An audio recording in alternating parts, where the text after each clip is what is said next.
bugs flying around your face is a good way to start.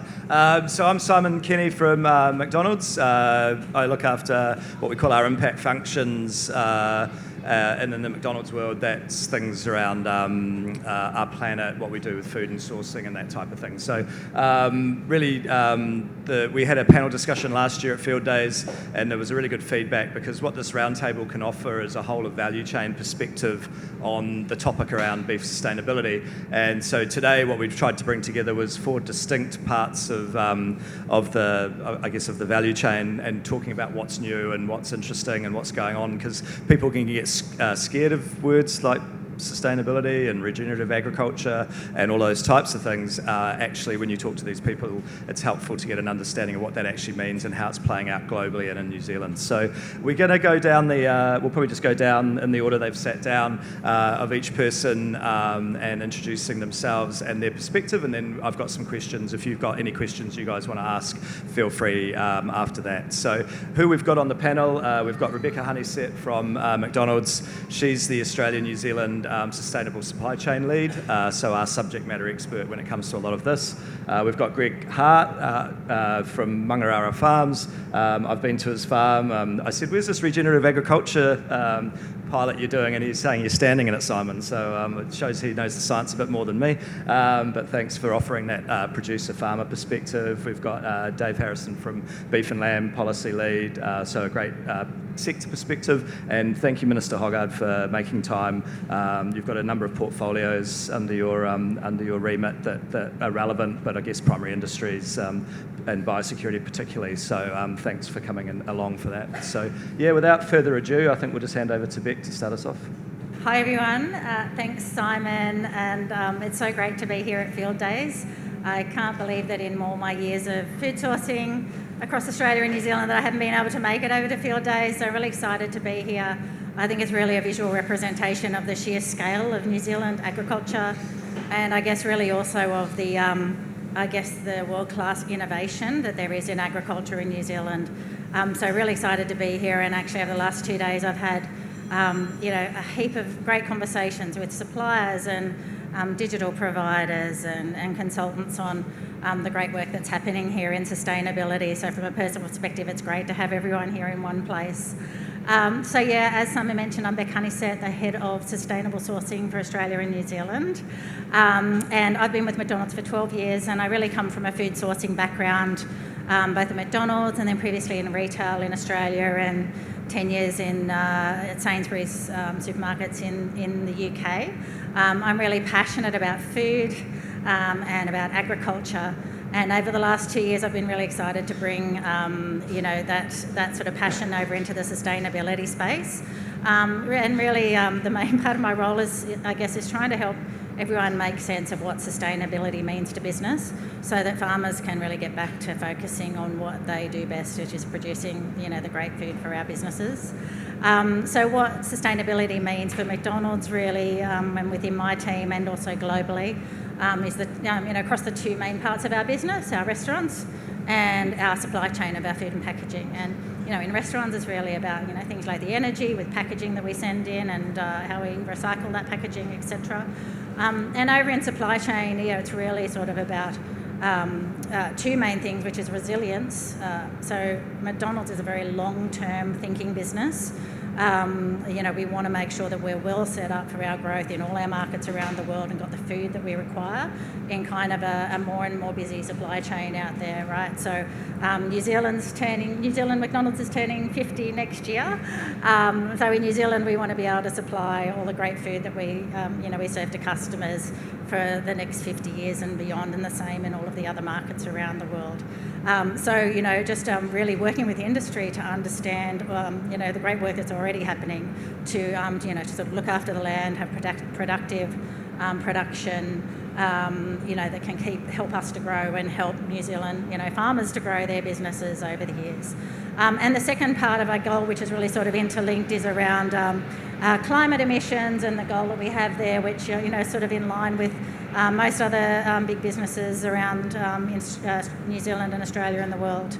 And that's really an SBTi goal of a 7% absolute reduction in emissions from a 2018 baseline by 2030. So that's a little bit of a probably the most technical I'll get in my talk today. I'm not a climate expert and I'm not a farmer, but the way McDonald's works and the way we're so successful as a business is through our partnerships with our suppliers or our franchisees, the Korean restaurants. So, I really lean on the experts like I've been chatting to around the Fieldays here to help us achieve our goals. I think the final thing I would just say is, it's really hitting home to me in the conversations this week is that New Zealand is really well set up for where the future is heading on what customers require, business customers require on sustainability, which is really around kind of, robust data and measurement.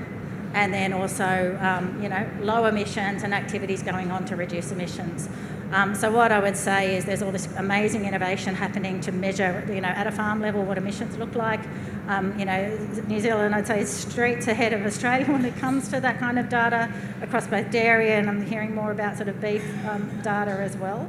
And that's going to be really valuable for businesses like ours who are looking to, sort of just, I guess, robust information on what the footprint of our supply chains are. And then the other place where New Zealand is going to be really well placed is, I guess, the emissions themselves related to beef.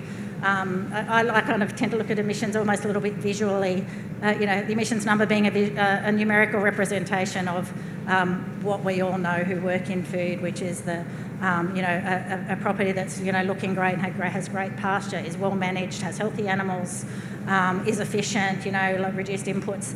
All of those things make business sense, and New Zealand are the best in the world at doing, but all those things actually lead to lower emissions as well.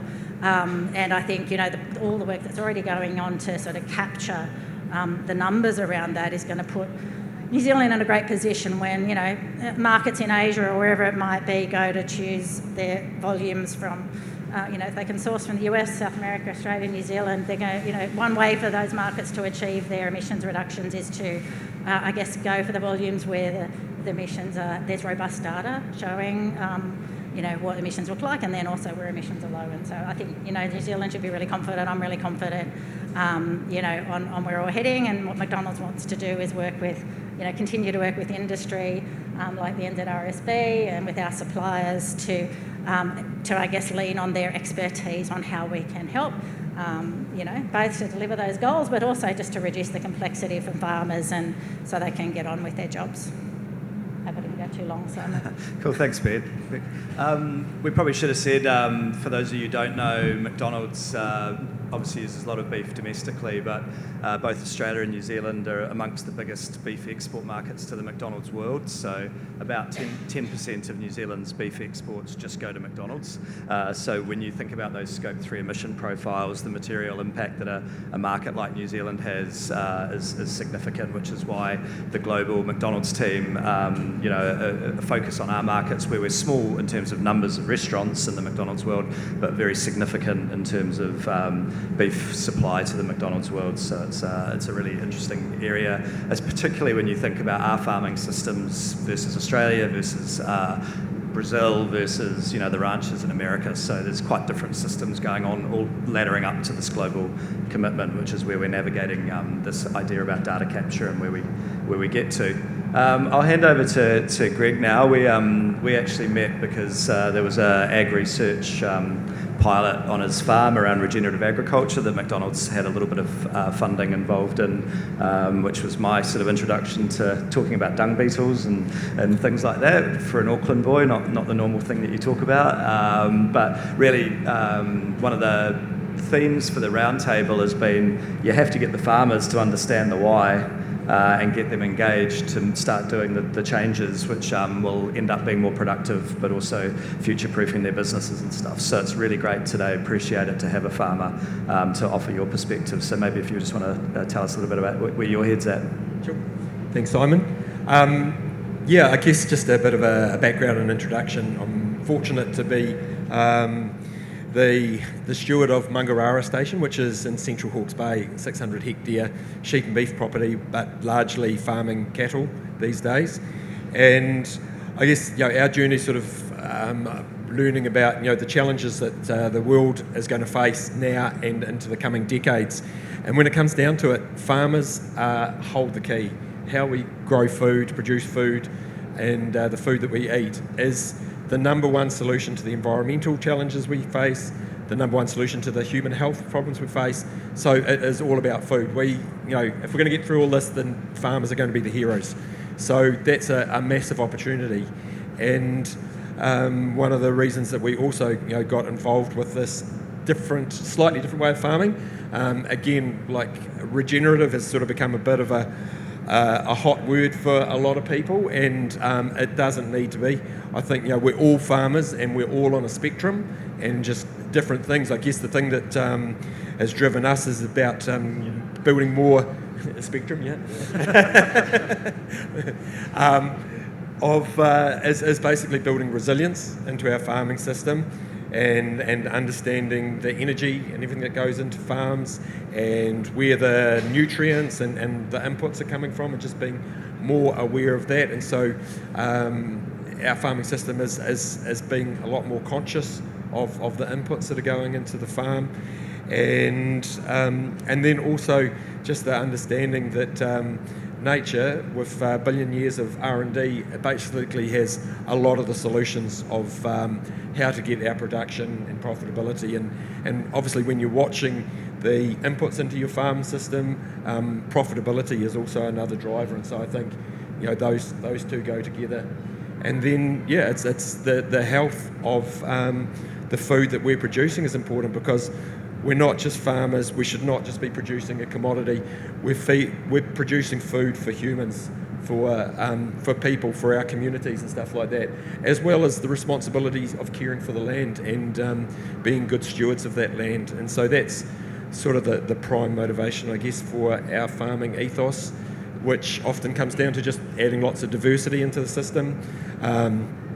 Diversity, particularly for us, has been adding different tree systems, silver pasture, agroforestry, as well as setting aside certain parts of the farm that are erosion, drought prone, setting that aside for nature and tree planting. So that's just a bit of a background. If anyone saw yesterday, the McDonald's share price went down quite significantly off the back of a report about the growth and expected growth and use of these GLC-1 drugs like Ozempic and things globally, and the idea that such a high proportion of the world's population will be on these appetite-suppressing drugs, and they'll be eating less food. But then that starts throwing all sorts of interesting concepts of nutritional deficiencies, because you're not eating enough food to actually get the nutrition that you need, and the idea of whole foods and things like that. It gets really interesting for the future of our consumers in 10, 20, 30 years time, but it feels like good quality actual food, it still has a very important part to play in the world. So Dave, obviously from Beef and Lamb, able to offer a really interesting perspective across the industry and also probably what you're seeing globally. So look, Dave Harrison's my name. I'm the GM for policy at Beef and Lamb New Zealand. So I cover a range of stuff, which is from environment through to trade, through to biosecurity, all sorts of things. And so when I think about sustainability, I'm sort of thinking in that wider context. But a really good point you were just making there, Simon, is when we do think about sustainability and think about sustainability in farming, we've got to think about it in terms of food production, and we've got to value food production and recognise that has an impact on the environment, but it's something that's actually fundamental in terms of sustaining humanity, and we need to think about sustainability for our food production in a slightly prioritised way, if you like. But when I look at thinking about sustainability, ahead of this, so looking in a global context, if I think about the way the world was 5 or 6 years ago, it was probably felt like it was moving in a relatively clear and stable direction in terms of sustainability was becoming more important, and it was only ever going to become more important, and climate was going to become more important, etc., etc. What we've seen, particularly in the last 18 months to 2 years, though, is globally there has been a move towards nationalism, a greater degree of nationalism in the UK, a greater degree in European states, and obviously there's the big example of the United States. recently. And so what that has tended to do is sort of downplayed the significance of sustainability on the global agenda in place of actually making my nation as successful as it can possibly be, which is not necessarily a bad thing, right? But the point I want to make is that doesn't mean that sustainability has gone away as an important thing to do. And if we're going to be feeding an ever-increasing human population, we need to be doing it in a way that's most effectively managing the resources we've got available to do that. So sustainability is important from a practical perspective. Sustainability is really important for the people that buy our farmers' products, and McDonald's have made those points already very clear today, is that that's something they really value in terms of their business and in terms of what they're sort of delivering to their consumers. So it's important from that perspective. And it's really important for New Zealand farmers because we export so much of what we produce. And so we have this stat of, loosely speaking, we can feed about 40 million people, which in the grand scheme of things isn't a lot. And so for us to be commercially successful and economically viable as farmers, we need to be selling that stuff to the people who are willing to pay the greatest amount of product for it. And that means recognising that sustainability, for whether you value it or not, it's really important to the people that are buying your product. And so it's really important to the success of our farming sector as well too. So look, that's really fundamental. As farmers in New Zealand, we will say that we are the best, if not amongst the best farmers in the world, and we know that to be true, right? But we need to be able to prove that to be true as well, particularly on a global stage, and we have done some really good stuff in terms of being able to prove that.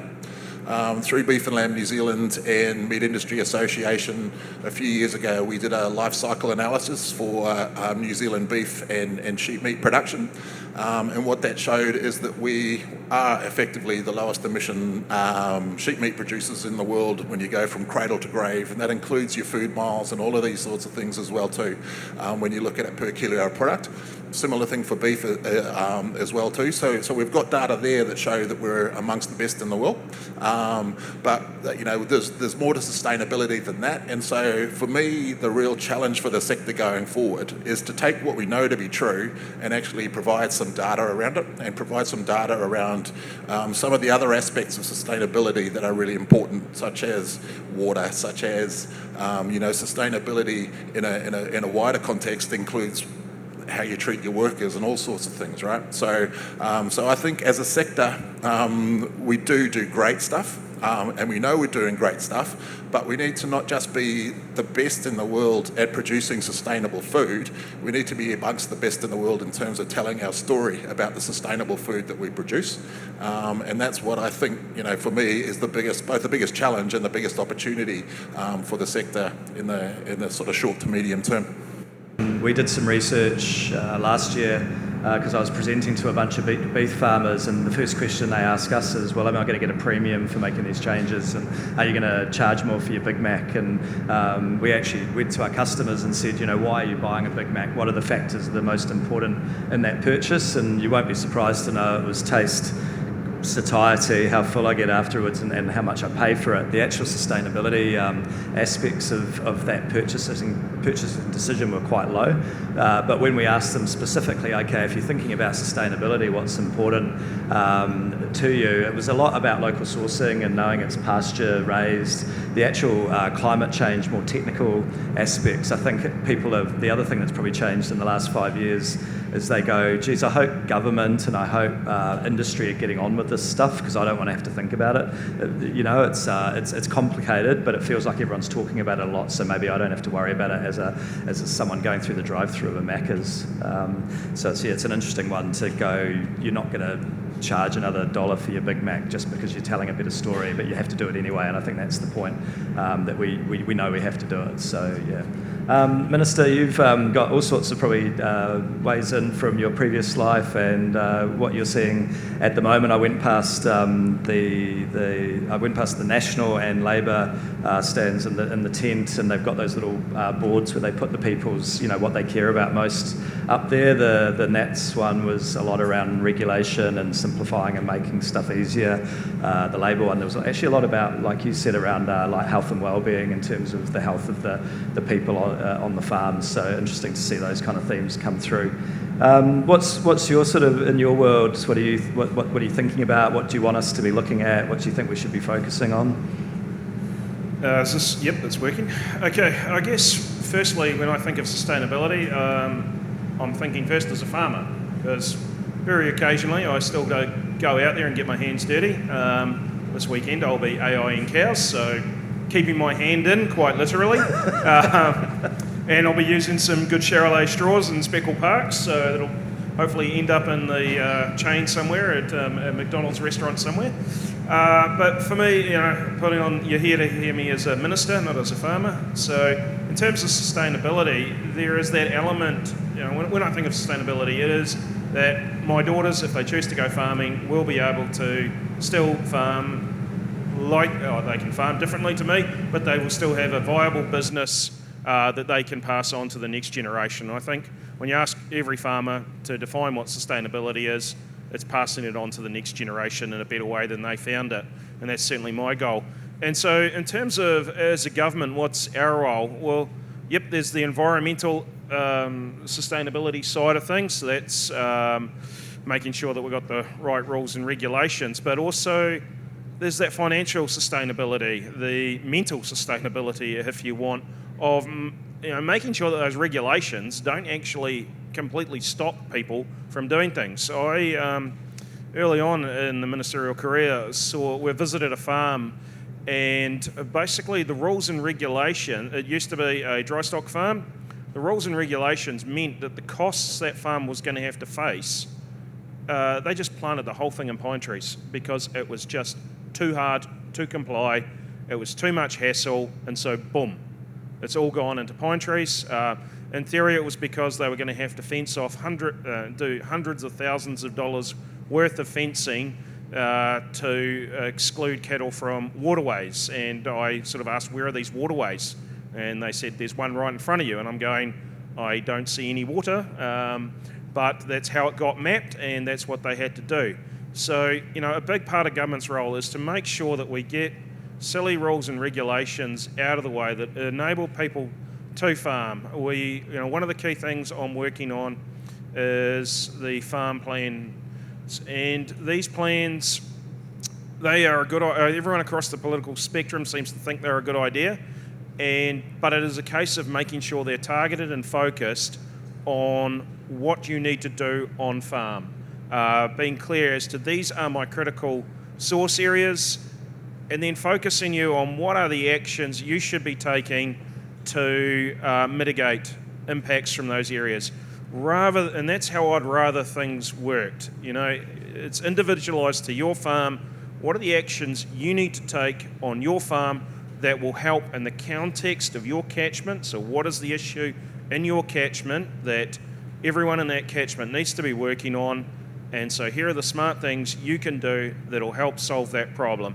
And then there is a wider aspect of actually everyone in that catchment coming together and going, there's only so much we can do on our individual farms, but there's actually a edge of field mitigations that we as a catchment could utilise. And I've seen that locally. Our catchment care group, or the catchment collective in my region, has a number of different projects in collaboration with Massey University happening in various sub-catchment groups. And so the one in my catchment is a bioreactor, and that's been installed on someone's farm that just takes out, so they found in our sub-catchment nitrogen was the issue, and so boom, put this bioreactor in. In other catchments, there was an element of flood mitigation and sediment loss, so detainment bunds were what they were working there.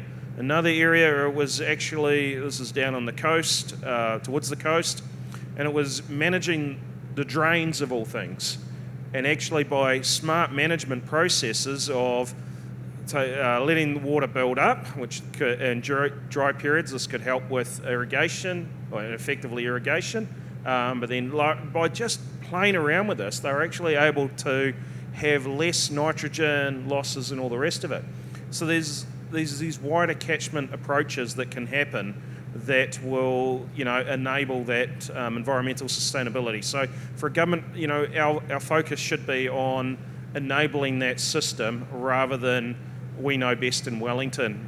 And then wider, of course, it is, interest rates. If they're way too high, it makes it really hard to be sustainable and carrying on your business if you're throwing out way too much money to the bank every year. And so it is just a combination of having good rules and regulations, but having an environment that, encourages people to do the right thing, but enjoy their farming and actually be able to move ahead, and that it's not creating perverse outcomes where people just give up and put it all into forestry.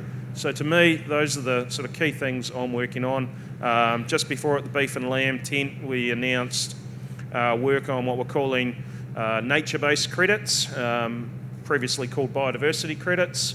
So doing some work around that where, in our sheep and beef farms, I think it's 24% of Indigenous biodiversity is on our sheep and beef farms here in New Zealand.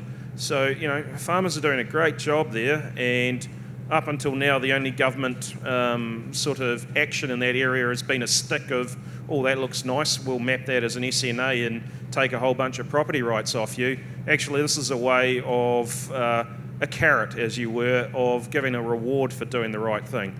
So that's some of the stuff that's happening in my area. Oh, thank you very much. I think, Dave, you phrased it really nicely before about knowing it to be true, about being great farmers, but how do we prove it? Beck talked a lot about data, and we certainly last year data seemed to be the big theme in our panel discussion. You go, it's another year on. When are we actually going to start doing stuff? And we talk about having 4 growing seasons to get to 2030 to some commitments that McDonald's have got set, and how we take action. And I still keep thinking about the farmers and how we actually get them to understand what they're being asked to do, or to think about these sort of incremental changes or tweaks they can make around farms. So possibly more Greg and Dave to the question is, like, how do we best get, are there mechanisms in place already? Is it like FAP plus, or is it young farmers? How do you actually get the message through, or explain the why? I think a lot of people, like you say, Greg, are thinking they know it's the right thing to do, but just get going and get moving and start using that data in a smart way. To say that what Andrew said is catchment groups are a wonderful way of getting farmers together and getting them focused on a topic. Water is a really good one, and so I guess I think it's really valuable if the government could continue to support those catchment groups, really powerful socially and getting the environmental outcomes. So that is a huge one. And then obviously all the beef and lamb works, getting people, farmers are best, I think, when they're on a farm, getting there sort of kicking the dirt and having a good look. And so there's opportunities, I think, for all those kind of field days and workshops on farm just to distill that information. Yeah, I think that's a really good point. And I agree with you about the value in catchment groups. And I know we've gone and spoken with all number of catchment groups sort of up and down the country, and you'll often find that within a regional council they'll have, 4 or 5 monitoring sites, whereas within a catchment group they might be monitoring in 10 sites, right? And so the citizen science that's supporting your water quality information is more, certainly there's more measurement points, right? And so I think there's a huge opportunity to be recognising that, to be capturing that somehow, making sure it's all consistent, and that can be a really good part of our story. So fully endorse that catchment groups are a place that we can harness some of the data that we need. But as you've said, Simon, as well too, like we don't want to beat ourselves up, because we are actively on a journey as well too. And so the point you made about NZ Fat Plus. So now we have NZ Fat, which is the basic beef quality assurance scheme. We have 95% of producers are now participating in that, and then of the sort of roughly 10,000 commercial farms, we have about 15% of those have moved on to New Zealand Farm Assurance Plus, which sort of includes your basic stuff as well as health and safety and biosecurity and particularly environment as well too. And that sort of requires full farm planning, biodiversity assessment and these sorts of things. So there are an awful lot of farmers that are moving on that journey and are being supported on that journey through commercial reasons as well too. So whether, some people are getting, if you're on New Zealand Farm Assurance Plus, you'll get 10 cents a kilo more for your beef, or you'll get a 0.25 percentage point discount on your interest rate. So, the importance of being on that journey as part of the wider sector is sort of being recognised by the people that can help put a little bit more money in the farmer's pocket for doing this. And I think that's really going to help us going forward as well too. We've got about just under 10 minutes to go. If there's anyone who's got a question, it might be hard to hear with the rain, but if you put your hand up and we might be able to hear. Yeah, we got down the front here. So why are we not benefiting from our dairy beef profile? Why is that not being differentiated between the government to take the majority of our beef manufacturing coming from the dairy industry to make more carbon emissions, but we're not getting any benefit from that that you don't know? If you didn't hear that question, it related to benefiting from dairy play beef. it back a bit around the benefits into dairy that comes into beef production because of the lower emissions in dairy. Is that right? And there should be, sort of more focus on that. And I absolutely agree. I had a great chat with Fonterra yesterday about all the, the sort of the work they're doing around the link between, dairy and beef. And that lower emissions intensity of beef is a really unique opportunity for New Zealand in particular. So I think that will definitely be part of the toolkit that New Zealand, as part of a beef, industry, will be looking to take advantage of. Yeah. All I can really add to it is, when we did our life cycle analysis for the carbon footprint of beef, we broke it down, right? And then exactly as you said, New Zealand dairy beef was the lowest out there. Was it 6 kgs of CO2 equivalent per kilo off the top of my head? And so, what we can do as an organisation is produce that information and have that information out there and make it publicly available so that people can take advantage of it. Is that going? Yep. Can I just add, probably putting my dairy farmer hat back on, I totally agree with you. I think there's probably, one of the things from my role in Federated Farmers, when we'd have this discussion, usually get beaten up quite a lot by staunch hill country beef farmers who are going, don't you touch our cows. And I think it's a case of, there is a belief there that we need these cows to chew the hard pasture. And I think there's probably some beef breeds out there that are possibly, it would be useful to do some work for those that are doing the work on actually, are there some dairy beef breeds that will replicate the work that the traditional beef cow does in those systems that enables those farmers to actually carry more stock. That won't do much for absolute emissions, but it'll do wonders for efficiency. And, I think there's some work there. To me, the main roadblock, and this is with my old hat on, was always people looking at their farm system going, actually, I need these cows to do this job. And so is that the case? Are there other solutions that these people could put in place? Because I'd certainly love a bit more demand for those 4-day-old beef cross calves. I suppose the bigger question is, we're already doing it right, so why isn't it being recorded as being lower emissions? Like, we're still going against an average instead of differentiating. Like, you're getting all this 95 CL bull beef and all this cull cow beef, which is already at least 30% lower emissions just because of the mother. But we're not taking advantage of it from a metric perspective, and you guys are asking for 30% emissions reduction, and you could sort of be claiming that, but obviously the meat industry doesn't measure it as a differentiated thing against traditional beef animals. I could be wrong, but going back into the memory banks, I'm pretty sure in the New Zealand inventory, it does look at, we've got this number of cows, this is the cow's footprint, but the young stock. Yeah. McDonald's are buying majority lean manufacturing beef, which is coming from dairy, so they could be claiming much higher goals against your ESG targets if it was being differentiated. Yeah, I think it is. You're right. It's captured in the data for New Zealand as a whole at the moment. But you're right. As we're the great work I'm hearing about getting more granular than those averages. I think that's where the opportunities lie. So yeah, you're absolutely right.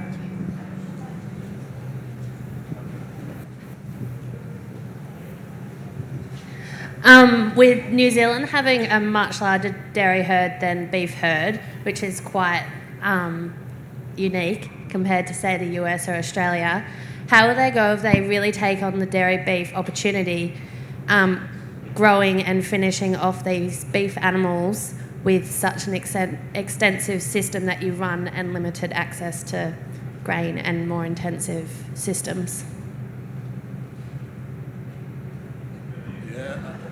I don't know if I'm the expert, but yeah, look, that is a really big emphasis for Beef and Lamb New Zealand currently. So we've had an application into government working alongside the dairy industry to be able to do exactly that. And so what are the options that we can have for growing out bobby calves rather than having them as bobby calves? And so there's multi-million-dollar investment over the next 5 years from Beef and Lamb New Zealand and government in terms of progressing that, which is great. And you're also seeing from the companies as well too. You know, Fonterra talking about effectively, you know, wanting to see a meaningful life for every calf. You know, so there's a sort of commercial driver for it too. But I 100% agree that there's untapped potential there. You know, and part of it is what the minister has talked about in terms of how people think about their systems and how you can think about integrating different animals and different crossbreeds within those systems. But that's going to take a bit of time to work through. And you know, farmers can be quite traditional, I guess. But the benefits of this, both in terms of, you know, the ethics of rearing out bobby calves rather than knocking them on the head. We don't knock them on the head, but you know what I mean, metaphorically. I forgot where I was going now. But you know, look, the ethical thing around that, plus you know, the overall greenhouse gas emissions reduce if you're effectively taking a few beef cows out of the system and replacing those with dairies that need to reproduce anyway. So it stacks up in a whole bunch of different ways, and that's why we've got to invest in it going forward. Front here. Just wondering, within the dairy sector, global customers are actively incentivising farmers, you know, behind the farm gate to reduce their greenhouse gas emissions, and you know that's moving at such a pace that that's going to be faster to bring about those emissions faster than regulation ever could. Like it's moving so fast. It's all we're talking about here at Fieldays in that regard. But do we think we're going to see global customers within the red meat sector incentivise some of those opportunities? Yeah, I can answer that question. Not picking on McDonald's, but yeah. Globally at least anyway. No, I think there's a lot of, there's a lot of investment required to, I guess, get to some of these solutions. And I just think what's really pleasing around something like Fieldays is how much innovation is going on, and producers are actually getting on with it themselves as well. But then, you know, customers like McDonald's are also seeking to partner with industry and see how we can help support.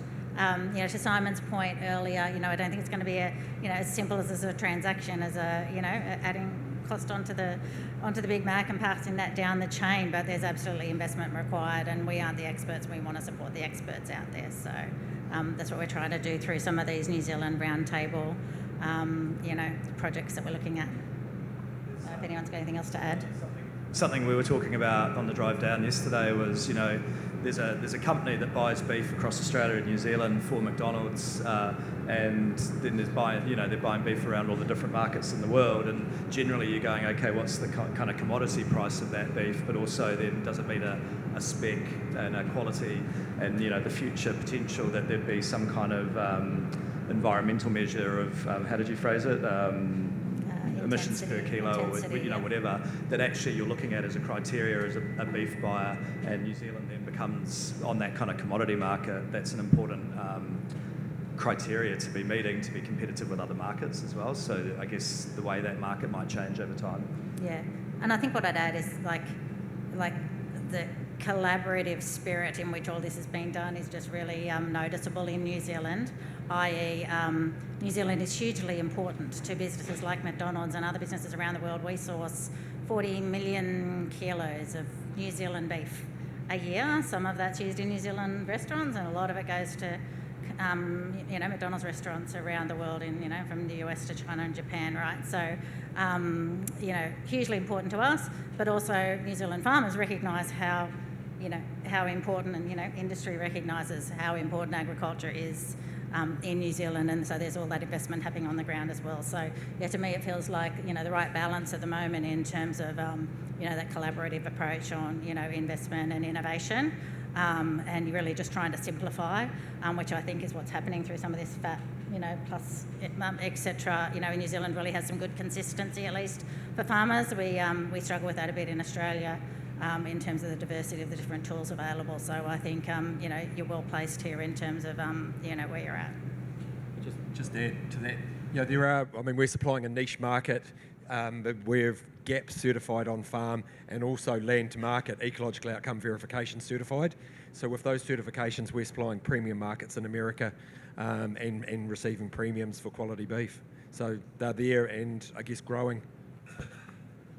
Well, that's us out of time. For those of you who want to keep chatting, we're actually going to decamp down to the Rabobank site. So anyone who's got any other questions or just wants to come and have a chat about the roundtable, you're welcome to follow us down the road. We'll be there for probably another 30 or 40 minutes. But thank you all for making the time today. We really appreciate the travel and the time that you've committed to being on the panel. I think it's been again a really interesting way to look at a sort of broad value chain perspective on a topic like this and get really good input. Could I just ask Neil not to quote me on that Bobby Calf euphemism? Thank you. Please don't. Otherwise I'll have to knock him on the head. Cool. Oh, well, thank you very much again. Thank you guys for coming and battling through the rain to listen. And we'll probably be back next year looking at this again. Cheers. Rather play ball with Shaq and